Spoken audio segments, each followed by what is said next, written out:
Ma'am, the recording has started, so I think we can start with the session, ma'am. A very good evening to one and all present.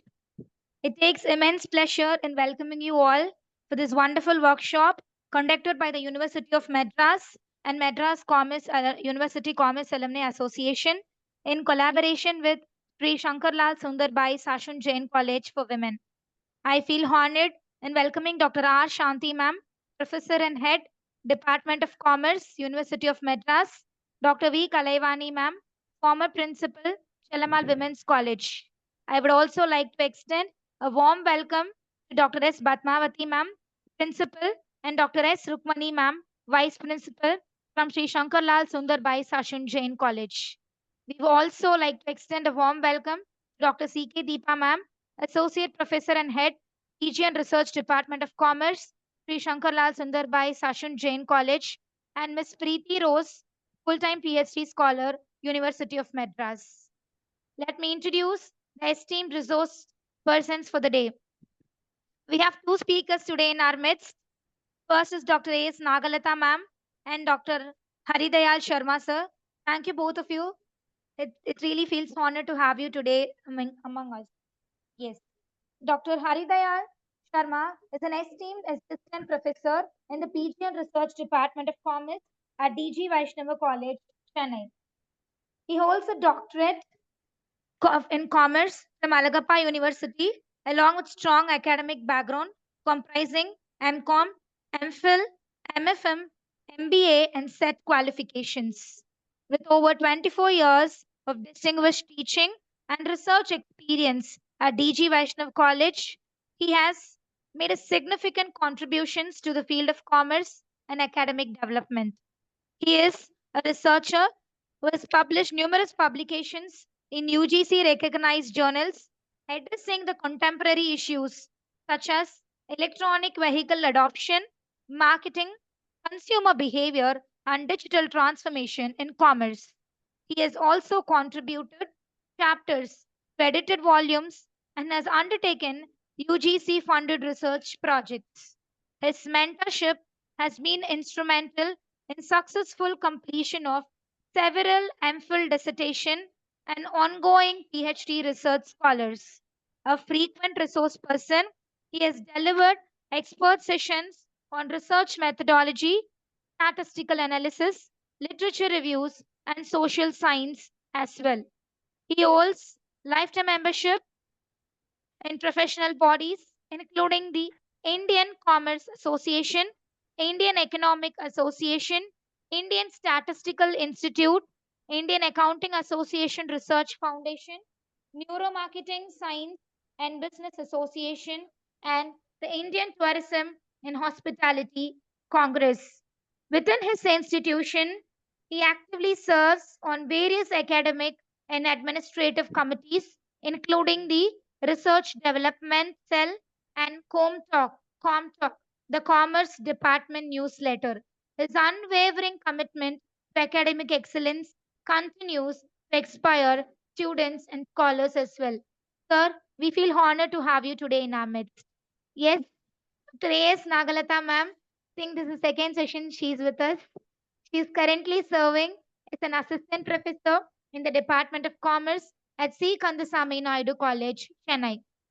She holds a PhD in Commerce from University of Madras, along with an MPhil, MCom, and NET qualification. With a distinguished teaching career span of 19 years at undergraduate level and 18 years at postgraduate level, she has made significant contributions to the academic landscape.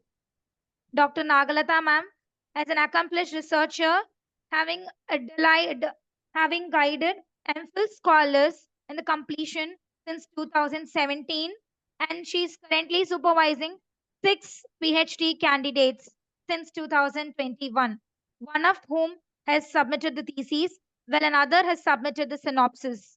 Her scholarly works include publishing 10 research articles in UGC listed and Scopus Index journals, and she has presented 20 papers at national and international conferences.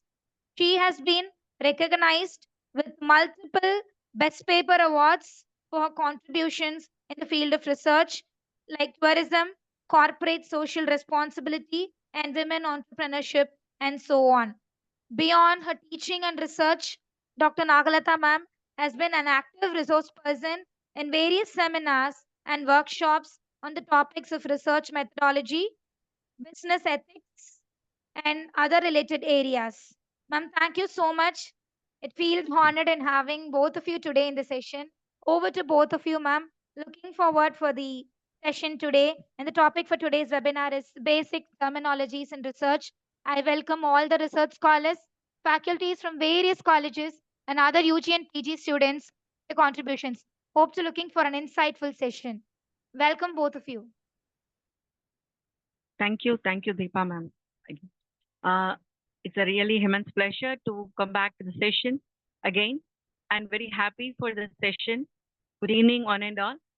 I give my pranams to my gurus who made these days as possible for me in my life.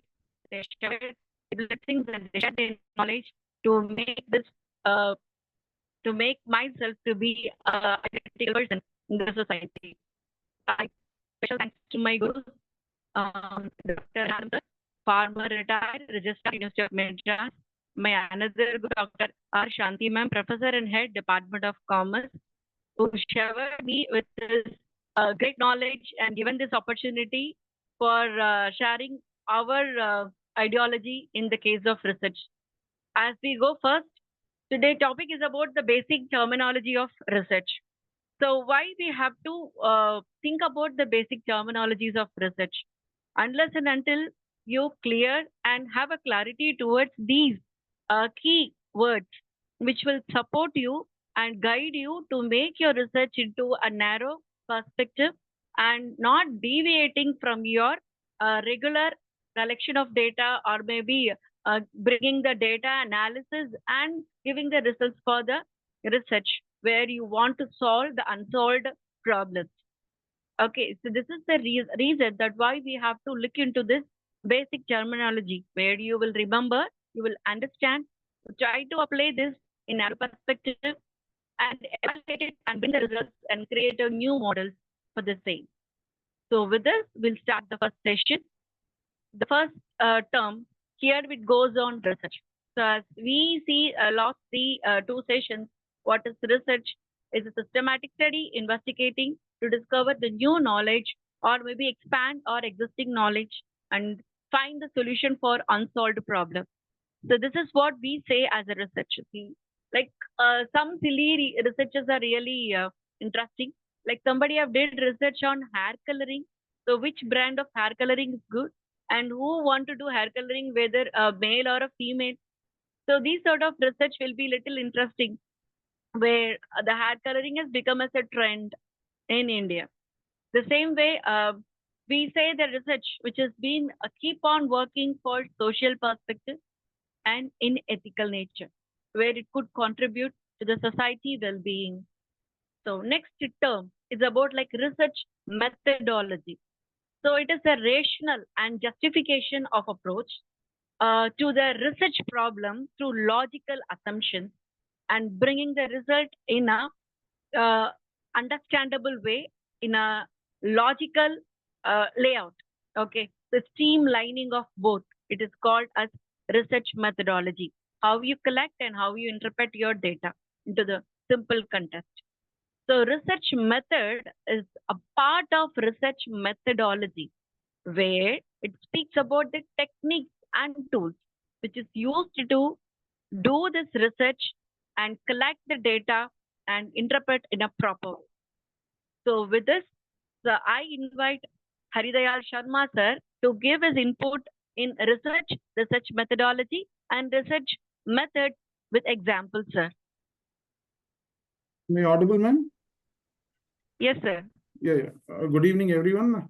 Before starting to before coming to the topic, my heartfelt pranams and thanks to Dr. Shanti Madam, University of Madras, who have been, instrumental in organizing such programs. And I know her from quite a long time. and she has been quite research enthusiast, I can say. So my heartfelt thank to Madam for considering me for this topic. And apart from that, I thank Dr. V. Kalevani, Madam, and even the organizing committee members like Dr. C.K. Deepa and Dr. or Mr. Jaber Samuel.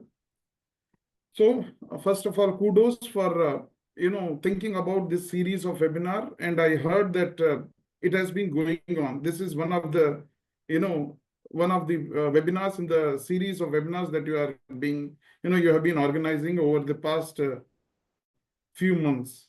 So really kudos, and it is really need of the hour for the research scholars. Now, even my co-panelist, Dr. Nagalatha Madam, humble, down to earth, even though we have only speak over the phone, we never met, but anyway, I can make out. Okay, thank you, Madam, for inviting me. Now coming to the topic, research method, research methodology. Research methodology is a kind of overall gambit under which all these aspects, as Madam said, come. Research method is a part. Research method is a specific method you adopt, the approach that is being adopted by the researcher. So that is my take. Sir, when you say about data, so the data is a collection of information gathered. Actually, this session, we want to make us the discussion part of different terminologies is connected to the research. So I want that to contribute in this term with examples. When you say data, so some people say, oh, how much data we required for the research? And somebody will do a single research with one person and one data. So how you think about this both, sir? So it depends. For example, qualitative research, even the respondents can be limited when it comes to qualitative study or inductive study, as they say. But when you are going for deductive study or quantitative study, like a reasonable, data set you do require. So, for example, qualitative study, we can say, where the phenomena is loosely defined or undefined. For example, what is a creative advertisement? Now, no point in framing a questionnaire and then asking the people, what is this or what do you mean by creative advertisement?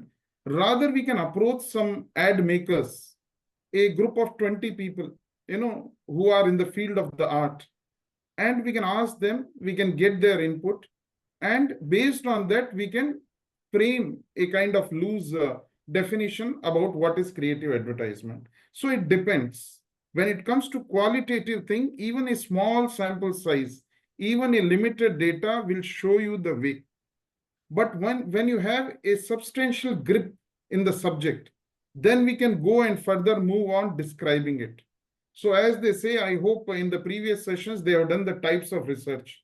So in that, the first base is exploratory. When a phenomena is undefined, when the phenomena is new, we go for exploratory research. Generally, students get confused. Sir, what is exploratory? What is descriptive? What is experimental? These are all the phases of when you are going in research. For example, a new phenomena, we go for exploratory research. When you go for exploratory research, even a small sample will do, because our objective is to explore the topic. Our objective is to understand that phenomenon. Once many people have understood or explored that particular area, then we move on to descriptive research. When you go for description, then we require quantitative backing. Then these questions will come about what will be my sample size, what will be my sampling method, what will be my sampling frame, sample frame. Then you go for descriptive. You try to describe the phenomena. So first you explore. In that case, you are not much bothered about, you are not rigid about methodology and methods. Your intention is to get an insight, into the topic. Once you get a foot into the, as this, once you get an understanding of the particular topic, then you move on to descriptive level. Then once you have described, then you go for experimental level or experimental research. Even our student wonders, sir, experiment can we do in commerce, social science? Yes, we can do experiments, but if you have a very strong footing when it comes to, so once we have crossed the two levels of exploratory and descriptive, then we can go for experimental research. So data, it depends on your objective. And and accordingly, you try to collect the data, whether it is qualitative, whether it is quantitative, whether it is an inductive study, whether it is a deductive study, and accordingly we proceed. Your take, madam. Thank you, sir. Sir, when you say the qualitative survey or qualitative data will be conducted through interview or a direct observation. For example, I can see number of a vehicle which is passing through my particular area. So where how many two-wheelers and how many four-wheelers. So like that, we make an observation and we'll do with a focused group discussion. So focused group discussion where it speaks about medical observation. Like for example, the exploring of corona, weekend vaccination. So it has been focused group discussion only does took place.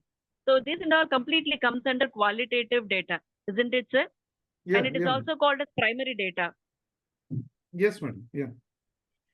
Okay, sir. So when we say like automated data collection, so like for example, the person is ordering a Swiggy and Zomato frequently, or the person is viewing a particular genre of movies in a YouTube or maybe in a kind of a social platform. So we keep on giving our details. So it is comes under automated data collection. So how these automated data collection will support the secondary data? Yes, for example, that's what even once I went to university where Dr. Amarchand, our stalwart, was there. I asked him, sir, don't you think the entire concept of this marketing research is changing? Because we used to ask, for example, you like one particular news channel, which news channel do you like? In olden days, we used to ask. Now, no need to ask. For example, they themselves are recording the information. For example, IPL is going on. When you are watching on the right-hand side corner, they'll be saying 20 crores people watching, 25 crores people watching. So the entire gamut or entire situation has changed where certain data, no need to conduct the study. They themselves gather, as you said. For example, once I attended one workshop conducted by Google. They said, like, we know many things, even the user may not know about, the particular consumer. Because subconsciously, and even there was if I remember correctly, there was an article, some pandemic affected USA. Before the health department could predict, Google was able to predict the pandemic. Why? Because people were searching in a particular locality of that USA, some state, people were searching. For example, what is the home remedy for common cold? Like what is the, medicine available for common cold? What is the reason for running nose? So based on their searches, Google search, they were able to identify something is wrong. So they were able to collect the data. So as you rightly said, automation, they are collecting data and they know much more. For example, today Facebook knows, they know much more about our behavior rather than, the marketing research people conducting the study and, asking this TRP and all those things. They know. So as you said rightly, the entire gamut is changing. And even the automation of data, as you said, we are knowingly or unknowingly sharing our information, personal information, and it has been used. For example, a common example can be, for example, I want to purchase a pen drive. I would have searched in Google, in Amazon. Then later on, I will just close the tab Amazon and some other website. If I go, they will be showing the suggestion of the pen drive. So what does it show? Indirectly, they have tracked us. That recently I searched for a pen drive. I didn't purchase the pen drive. I am going to some other website. In the side, left-hand side, right-hand side, something, they will be showing the suggestions of this company pen drive. Here you can purchase Flipkart, Amazon, like that. So they do collect our data. So entire thing is becoming a bit tricky. both for consumer as well as for researchers. Okay, so one more question connected to that. Does that we can possibly use these strongest recommendation for our research work? Which one, madam? Like the information Uh, collected. Yeah, so secondary data which we will come across in the YouTube, the frequency, these things can be supported for the research, sir. It is possible. Yeah, as I said, again, for exploratory purpose, we can do it, but when we go beyond a level, it is always better to use the authentic data. For example, even for our MCOM project and all, students go for this money control and all those things, and they collect the financial data and all. Like, there is a big question mark, how far they are like reliable. So we need to adopt, if it is a, if we can, it's an authentic source, we can go for that. Otherwise, we need to take it with a pinch of salt, because most of some of the studies are even sponsored and they may even manipulate the particular data. For exploratory purpose, it's fine, but when you are going for experimentation or next level, always we need to be, I think, bit cautious and go for authentic source. Yes, sir. Super, sir. So next we'll move on to the next term, variable. So when we say variable, the term itself, the kind of attributes, characteristics, and can be more on values, qualitative and quantitative, which keep on changing individual to individual, situation to situation. So I would like to ask, share you what are the different types of variable, and how can you give us the examples for the same? Sir? Yeah. The broad are obviously dependent, independent, but there are beyond that. We all have studied controlled variable, then exogenous variable.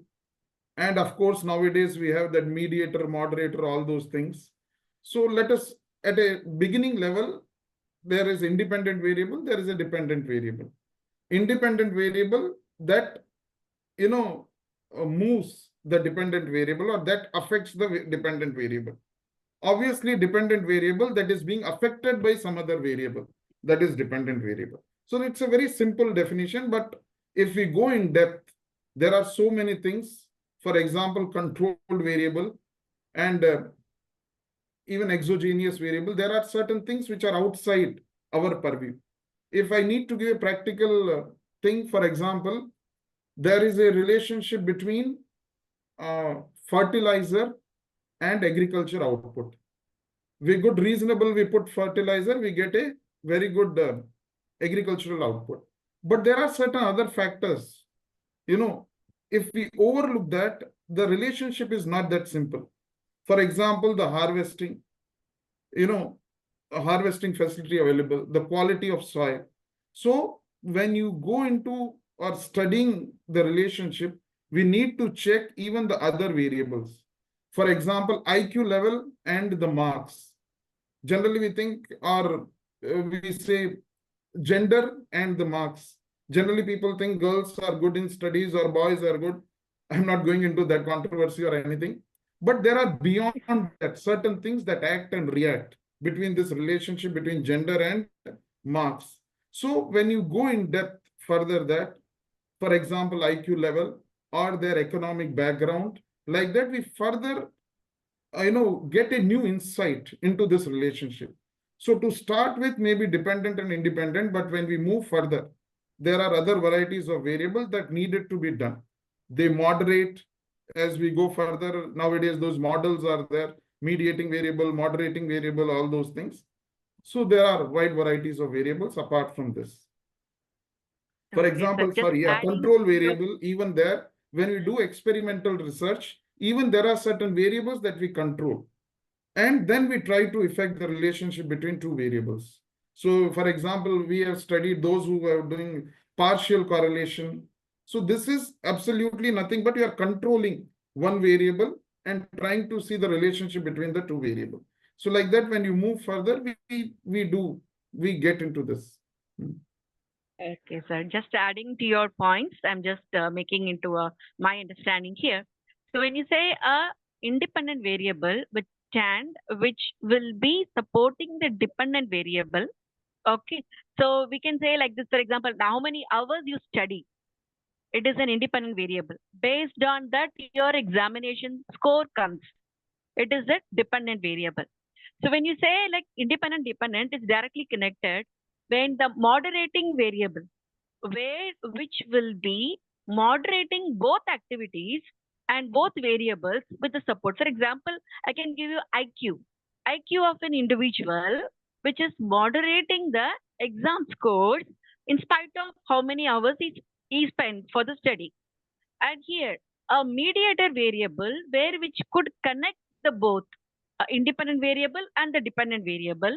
I can say like a number of sums he have worked out and practiced for getting a score for the examination. That is a mediated variable where it could the hour of studies will be streamlined and to bring him a score. And in that cases, when you say controlled variable, which could help the person, we can say like, of course, in spite of how many hours he study, in spite of how IQ he has, and problem is that his body condition, his health condition, once it is sound, it is okay. So when then only the scores or the examination performance completely depend on it. So that I can say as a control variable.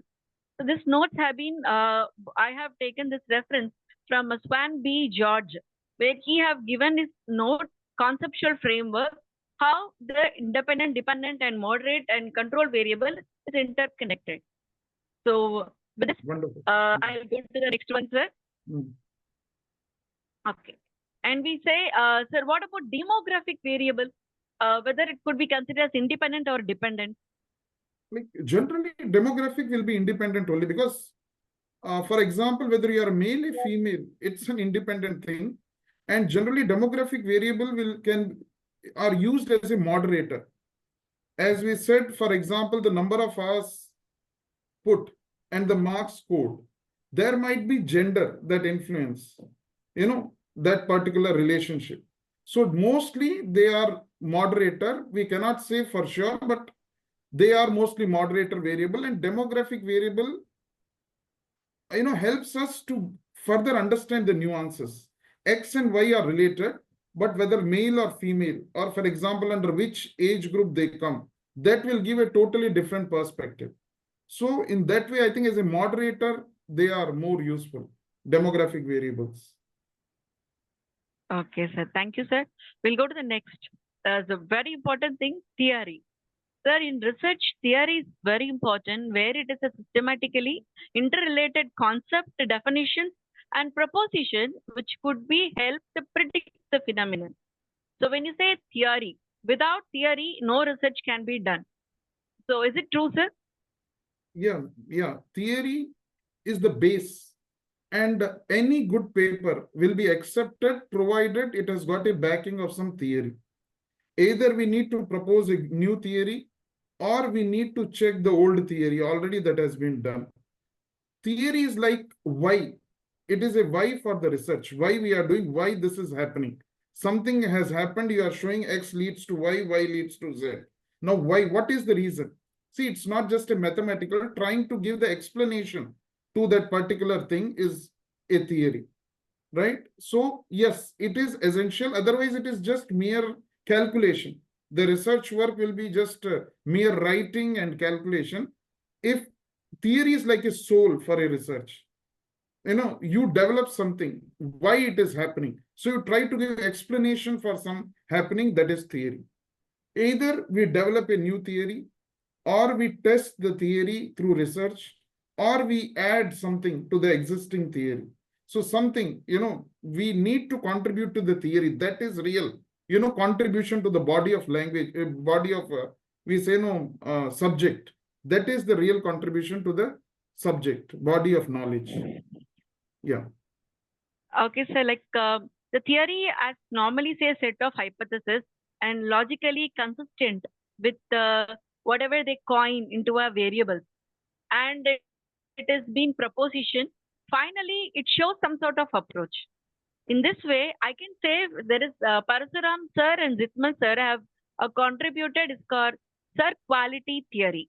So it is service quality theory, where normally the 4 P's are turned into 7 P's, and furtherly it is gone to 9 T. Means not only like you study about product price and promotion and physical distribution. Later on, they're taking into how reliable, how assurance will be given for a different sort of service-based items. So these theories are connected with the basic one and bring out new concepts which could be also measured for the product and as well as for the service. So as soon as we say theory, sir, then it has come to concept. So concept generally is an idea, an abstraction of notion of representing a phenomenon. It is an object or maybe even a process of being studied. So when we say a theory and a concept can be connected and interrelated or maybe sometimes different. Yeah, we can say, ma'am, theory is on paper. Concept is when we start, trying to verifying it. For example, there might be a theory that X leads to Y. That's what I think you are exactly asking. What is the difference in theoretical framework and conceptual framework? Theory is Yes, based sir. on review of literature. You develop some relationship. You assume some relationship. Like we have gone through review of literature. You have identified certain variables and you think X, Y, Z, they are interrelated in this fashion. This is theory, theoretical framework. Conceptual framework, when we try to define them further, we make them operational. For example, what do you mean by X? How I will measure X? Then what is Y? How I will measure Y? What is the relationship between X and Y? X is positively related to Y or negatively related to Y. Like that, when we specify further and execute that theory, that becomes a concept. Theory is only literature. Based on literature, we get an idea. We develop a model on paper. Conceptualizing is when we try to execute it, when we try to develop the measurement for that, when we try to assume the relationship or hypothesis for that, then it becomes a concept or conceptual framework. So that is the movement from theoretical framework to conceptual framework.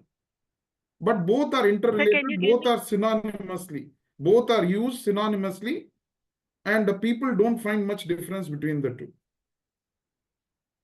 So when you say theory of purchase behavior, this is the theory where with that the people have found out the concept like purchase intention and post-purchase behavior and pre-purchase behavior. Yeah. Is that connected, sir? Yeah, is madam, I'll tell you. For example, theory of planned behavior. Theory is well developed.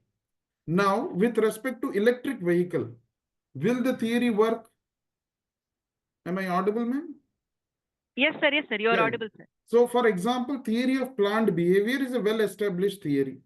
Now, when you apply that, when it comes to electric vehicles or something like that, so when you change that particular concept in the theory, or for example, there is agency theory, so many theories are developed. There is a technology adoption theory or something like that. There is one theory. When new technology comes, how people adapt to that, right? So it has been well defined. Even people have tested that. But when you want to apply that in a new framework, or when you want to introduce a modification, for example, those theory would have been in Western countries. Now you want to check whether it is working in India or not. We have to define in our own way, each variable and all. We may make certain, we might make some modification to the concept. So that becomes conceptual framework. That's what I said, very little difference, but there is a difference. When we conceptualize, it becomes conceptual. Otherwise, it is a theoretical framework based on literature. Your input. Okay, sir. Okay, sir. So here we go with as you are expertised in neuromarketing. So neuromarketing is a new concept or a new theory, sir? It is a new concept in this we can say a new phenomena whereby in neuromarketing, people think how, subconsciously marketing people are, influencing you. So it's a broader area, I cannot say. In this, new theories are coming. For example, one interesting theory I saw in that neuromarketing, leather products, when they sell, actually the leather process goes through such a, so many processes that the smell of the leather will disappear. But what do they do at the end? Intentionally, they, spray that smell, so that whenever we go for any leather product, we will think it's original based on smell. But in reality, the leather would have lost its smell because it goes through, so much processes. Process. So neuromarketing means using your senses, you are trying to influence the consumer. One more I will say, with respect to remote, television remote or AC remote, generally what we think, if this study was conducted, the weight of the remote, generally the lighter the weight, the better will be the remote. But the people think otherwise. If the weight is reasonable, they think it's a very strong remote. It will be a lasting remote. But actually it is the reverse. If it is very lightweight, means very good technology is used, not unnecessary, except that board, nothing is there in that remote. So like that neuromarketing is a new area whereby people, so many things to study, in there, so many theories we can develop in neuromarketing. So it's a broad area. And people will develop different theories in that particular area depending upon that, So there is a room for further theoretical development in that, man. Excellent, sir. I have a good insight in this. So constructs. So when we say constructs, sir, are measured with a multiple variable. Normally it is high level of abstractions. Normally we say it's more than the concept. So it's about like happiness, it's about like anxiety, it's about like see how anxiety you are when you're going to a particular tour. So which is connected. The same way. So how far the constructs will support for a research? Yes. Construct based on statement, we try to define construct. For example, good student. Good students perform very well in the exam. Let us have this theory. Good students, good marks in exam. Now, what do you mean by good student? So this is, we construct through certain statements. For example, a fellow who is punctual, a fellow who is not much absent, a fellow who attends the class who scores a very good mark, So like that, when we, based on certain statements, when we construct, that is called construct. And based like that, we identify certain constructs and then we try to understand the relationship between them, or we try to predict the behavior using prediction model and all. So that is what. So construct is an abstract thing. We try to quantify it using certain statements. Okay, sir. So while creating the construct, it should not be our own ideology. It must have some sort of reference and theories, or maybe somebody would have applied in their research. It should be backed by, it should be backed by literature. We cannot say that I assume this way. There might be some literature based on that, and then we need to develop that construct. Yeah, very well said, man. Right. Okay, sir. Thank you, sir. So next we'll go for conceptual framework model. So, sir, like when you say conceptual framework model, as you said earlier, talking about neuromarketing or like you went more with electronic. So, so for that, like, is that every research should have a conceptual model, sir, or with a conceptual model or proposing a model we can conclude the research? And otherwise, like, as I said, there must be a why in the research, why you are doing. For example, everybody, like the research is not about, studying the relationship between, demographic and is there any significant difference? And, there must be why for the particular study. You need to have some sort of sequencing. See, that is the purpose of research. You try to see why of, why do we do research? So objectives normally should connect it to the results, and results maybe conceptual framework should be supporting them or may not be supporting them, but it should have some sort of beneficial output. That you mean to say, isn't it, sir? Yeah, madam. For example, we try to solve some problem or we try to understand one phenomena. That is the purpose of research. Research is not merely collecting the data and then applying some tools and inferences. So automatically, when you try to define some problem or when you try to solve, solution for it, suggest, that may not be a perfect solution, but you try to go nearer to the solution of a particular problem. So in these things, conceptual framework or theoretical framework is essential. We need to develop a conceptual thing, why we are doing this and what is the outcome for that. So it is must, I think. Otherwise, the research will be a hollow thing without that. Okay, sir. So concept is must. Okay, I got it, sir. So when you say assumption, next term is about assumptions and hypothesis. So assumptions is a kind of belief where it is implicit or maybe sometime explicit. Like for example, like all mother care their children. So the people have a gentle smile is as a friendly attitude. So these and all will come as an assumptions. Normally it comes under our experience and our belief. When we think about in research, the hypotheses are very important than the assumptions.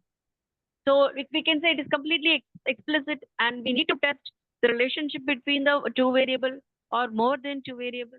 As you said, like as I have one more hypothesis I want to test. For example, like this, the student good at maths will clear all the other subjects. So it is my hypothesis. So in this cases, assumptions and hypothesis, so both are interconnected or different. Assumption It is a must kind of, be interconnected. yeah, It must be interconnected. When you're writing a research, so I make these are the assumptions. So based on that, I draw this hypothesis. Then you will be working on that, isn't it, sir? yeah, Your correct, inputs madam. in this. Yeah. Assumption is a kind of raw ideas, maybe based on your hunch, maybe based on your experience. So these are just an assumptions, raw. When you put it in a testable statement, that becomes your hypothesis. So assumptions are your, as we say, hunch or our understanding of a particular thing, but it may not be always right. When you put it in a mathematical form, when you put it in a testable form, that becomes your hypothesis. So when you make it technical, you can call it as hypothesis. Okay, sir. Sir, please give your insights on literature review and limitations, sir. Literature review. Literature review, as we have already discussed in the theory, it is the base for any research. Actually, good research work, if you do good literature review, nearly 60% of the job is done. There is a wrong notion. People give too much emphasis on statistical part or statistics and all those things. All those things come later. Actually, literature review is critical when it comes to defining the quality of a study. So literature is must. As we know, there are different sources of literature, but it is critical to have a grasp over the concepts, as you said, about the previous theoretical things that have been done already. Without that, you cannot go further. Even analysis part, what the other previous guy has followed, with what methodology they have followed, what sampling mechanism they have followed, it will give an idea. So literature is must. If you ask me, 60% effort should be put on literature. But there is a wrong concept that people try to straight away ask which model or which statistical tool and all those things. That will follow later on. From literature comes your objectives and hypothesis. From that, you try to understand and move on with the methodology. And analysis is only the last part where you try to make sure it analysis supplements your work. That is not the main work. It gives a kind of justification, a proof that yes, this is what I have done and I'm trying to prove it mathematically. That is why they say no, theory is very important. Sometimes you are unable to prove. Somewhere I came across this Maslow's need hierarchy theory. It has never been tested, but everybody agrees. It has never been tested using SEM or ANOVA, all those things, correlation, regression. But how beautiful it is, still it is holding good. A basic study, all the students might be knowing, Maslow's need hierarchy theory. So like that, Yes, sir. it is the hunch, the base, that is very important, the understanding. So literature gives that particular understanding. And your second about limitation. Yes, sir. No study is perfect. There will be limitations and delimitations. Generally, there is a confusion. Even limitation is a broader term. Delimitation is a kind of specific thing. So every study has certain limitations. For example, even if we do certain study, it may hold good in Chennai or in India. It cannot be generalized. So like that, there are certain limitations. You might have approached certain people. It doesn't matter how beautifully sampling is designed. It is ultimately only a sample. So there are certain limitations, and as a good researcher puts forward his limitation. These are all under these limitations I have done this study. My result is suitable considering these limitations. So even if, he may go half a way, but at least it will give a base for the other researchers. Generally, they say, Yes, gap, there research can gap. be a research Yeah. gap. It can be a research gap or a further research for other purpose. Other person can take it and further and to see like what extent this could work. Yes, sir. Sir, I mean to say like as I believe as a research, when you take about literature, they say the number of this 50, you have to go for this Indian author, 50 from foreign author. So they have some sort of, classification. As I believe, when you're clear understanding about your objectives, where your objectives are being figured out by some legendary people or maybe that completely support your research work, that is enough. With that, you Yeah. can go ahead and you can prove your result as of. So, There what do is you a think lot of. about this concept? Yeah, sorry, madam. Sorry, you carry on, madam. Carry on. Madam. No, sir. Like, what is your opinion? Like, this Yeah. much of number of literature should support or not? Because reference, when you think about reference, the people are writing some 200 reference at the back. Yes. So that shows, okay, strong work have been done. Again, one more Is thing it? I feel, our students should work on research writing, man. Nobody is bothered again. Too much emphasis on statistical part. Some review literature, some collecting XYZ, he did here, 1939, 2013, something like that. But as you very rightly, that's the burning thing. How to identify when the literature gets complete or how to identify. Many students struggle. My suggestion is we need to go, literature review should be a combination. For example, you are doing on some topic, there will be one generic study somebody would have done. So I didn't first you go, it may be 100 years back, 130 years back. Some people say, sir, latest literature, old literature, like that. So first you should introduce generic, somebody would have started the concept, mention that. Then jump to the latest one in a reverse order. For example, 2023, who published that, 2024, like that. Then what is happening latest? So who started, what was the concept? Then what is happening at present? Like that. And when do you stop doing literature? When you are reviewing in your references, when you keep on getting the same people again and again, same paper, you can say reasonably you have done your literature review, you have completed. So numbers do not matter. Excellent. Even 50 literature will work out and even 200 may be useless. Some John, somebody somewhere, Pakistan, Indonesia, Malaysia, that doesn't matter. And one more thing, madam, there are certain stalwarts in the field. For example, when we say consumer behavior, there are some great researchers. And even specific to that, culture versus consumer behavior, there are certain people who have been cited. So refer them rather than some nonsense work on consumer behavior. There would have been people who would have published a lot in that particular area. Refer those rather than. So these are the points keep in mind. Number one, generic, who started this concept. Number two, what is latest. Number three, who has been cited, whose work is being, around the market, as they say, it is there. This will give an idea. I hope it is right, man. Yes, sir. Of course, absolutely. It's excellent, sir. I was enjoying your insights of research work. I was really happy. Sir, when you go with analysis, there we have three important things: reliability, validity, normality. So when you say reliability, how far your data is trustworthy to proceed your test or a research in next level. So when you say normality, how your population is covered, how far this will be representing your research objective in that case. So when you say validity, so validity, like how far with statistical tool techniques that you're applying to see, justifying with the help of mean or maybe standard deviation or some sort of other descriptive analysis could help you out to make a validate your own data. So Yeah, when you say reliability, validity, normality, to what extent we can believe these things? yeah, madam. Normality, let us start with that normality first. In order to predict about the data, normality is must. For example, based on some data, you are generalizing. So when you are generalizing, one should be very careful.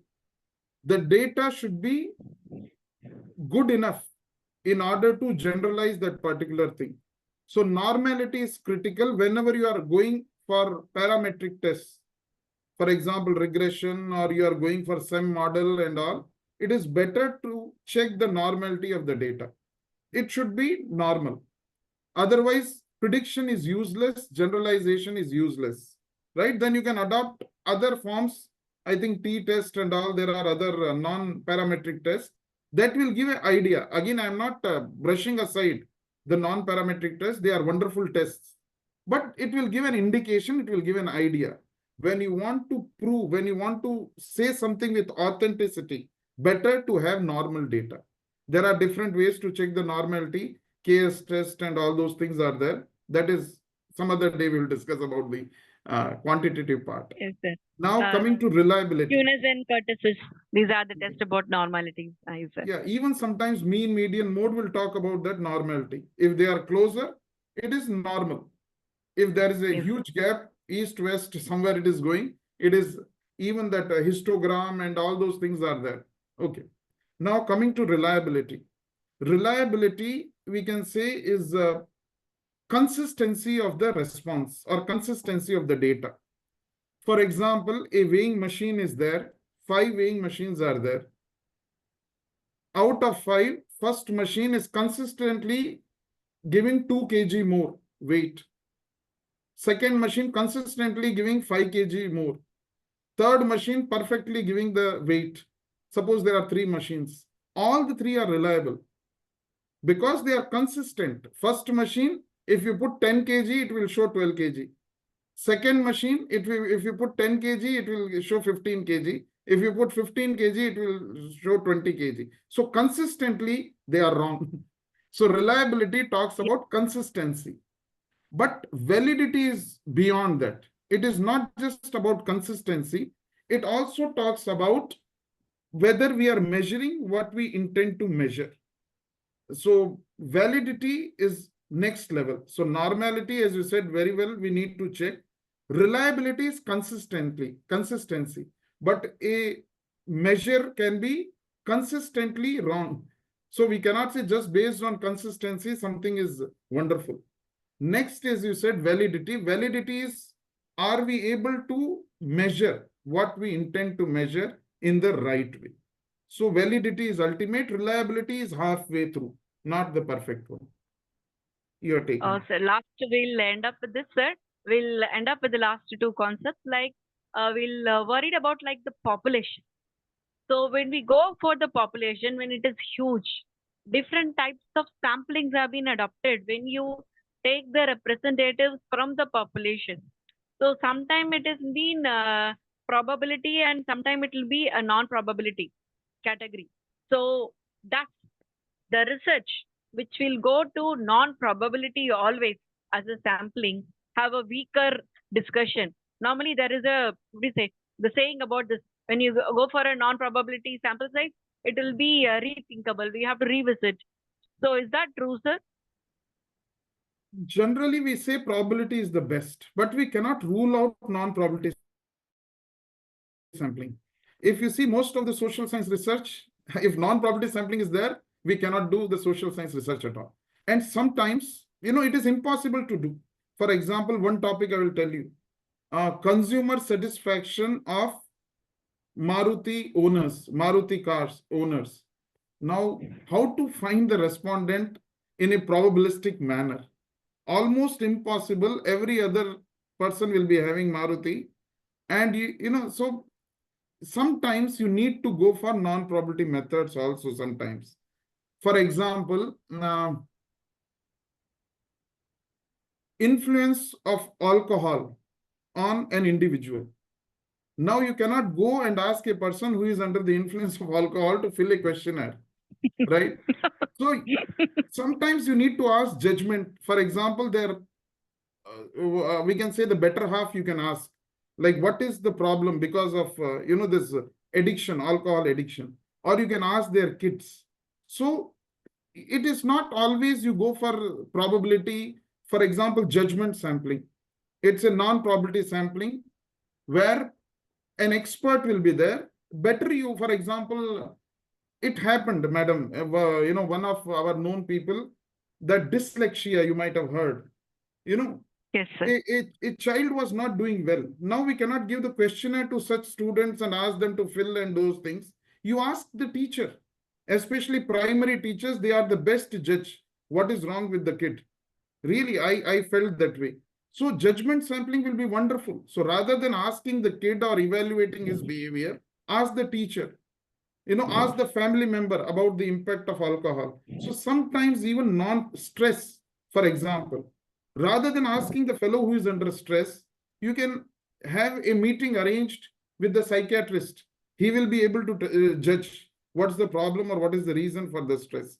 So sometimes even non-probability sampling will do wonders. And again, in qualitative studies, it is great. And again, we cannot brush off totally, we cannot brush aside non-probability sampling method. If you are able to justify, you can always use non-probability sampling method, but you need to justify. For example, in MCOM project and all, some students say, sir, convenient, because it was convenience for us, our college friends only I gave. That is quite, problematic. Or even this Google form, G form, they distribute. Yes, sir. Now, when you Yes, sir. distribute the G form, whether it is in the right hands, you do not know. For example, the other day got in email, I got a particular G form. Kindly give your opinion about Volkswagen car. Now, I don't even own that Volkswagen car, but I got that Yes, particular thing. absolutely. And some people will fill it also.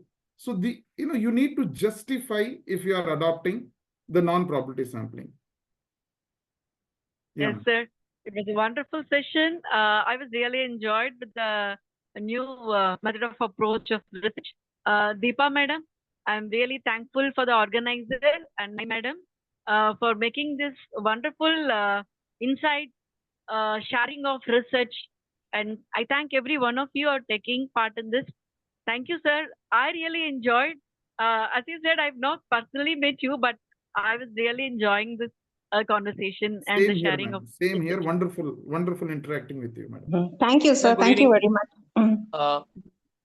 Sir, good evening. Yeah. Good evening, HDS sir and Yeah, good Nagalatha evening.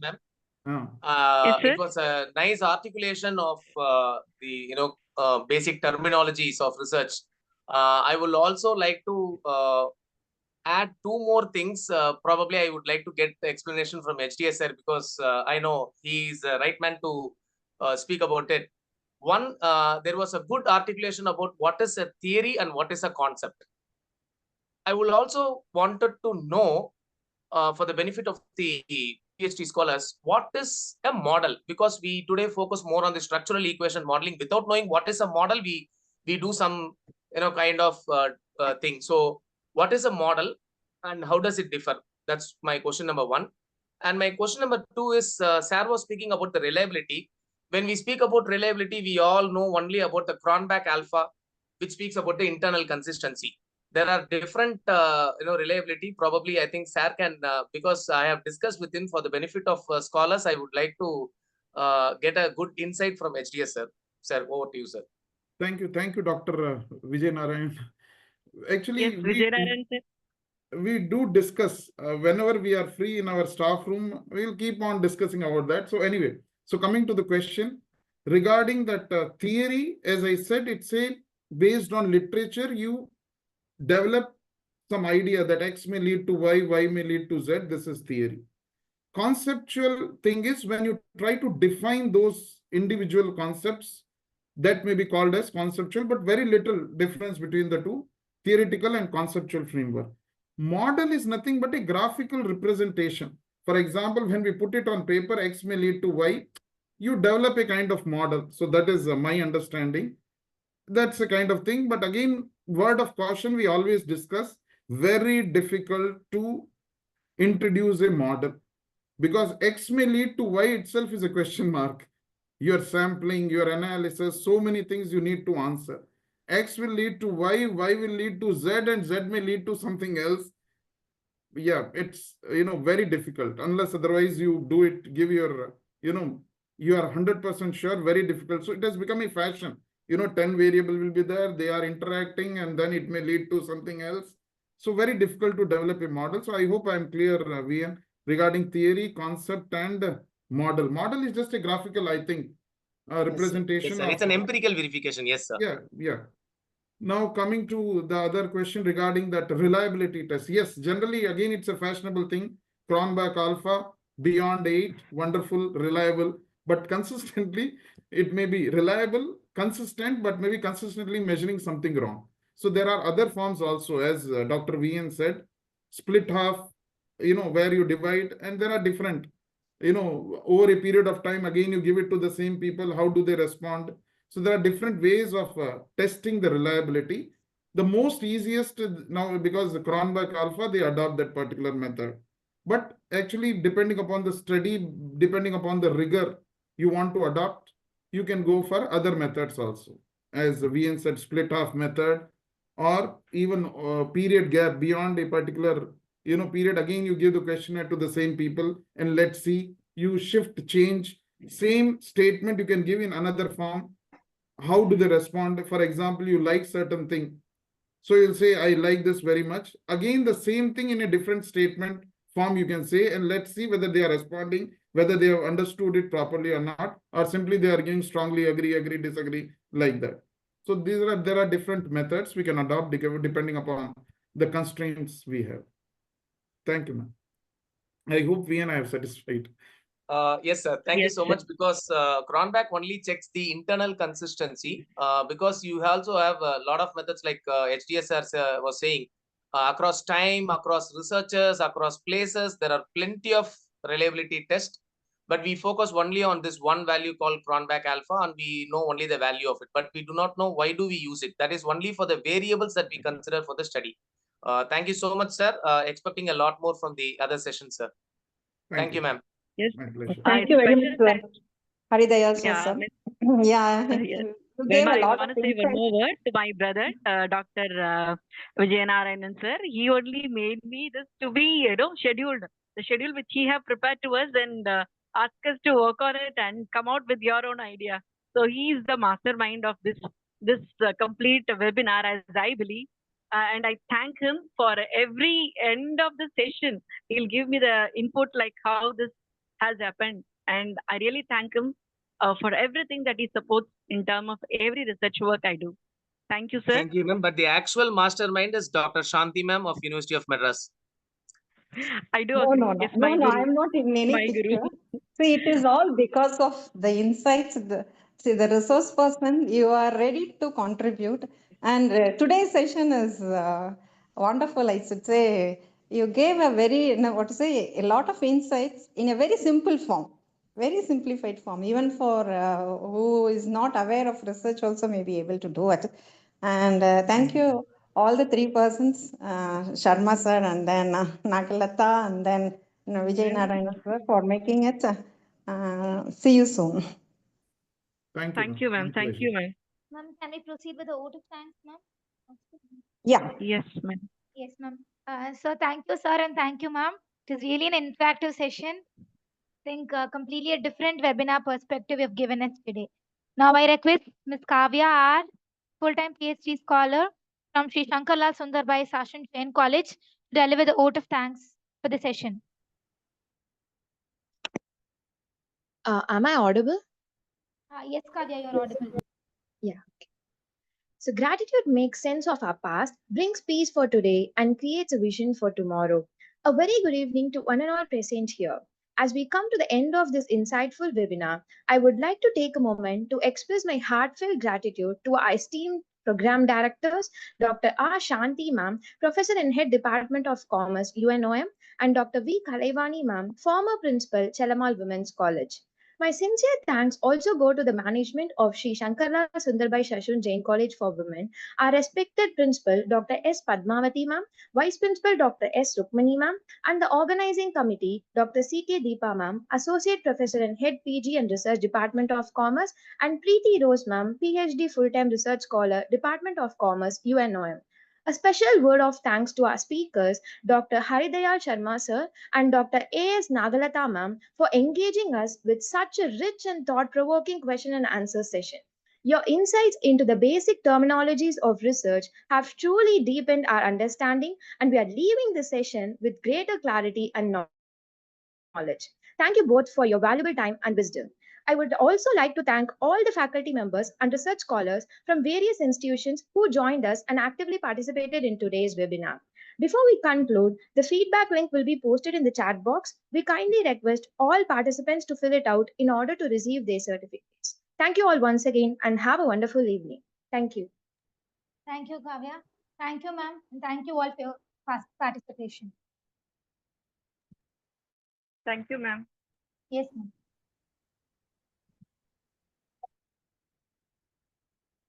Participants kindly fill the feedback form to get your certificates.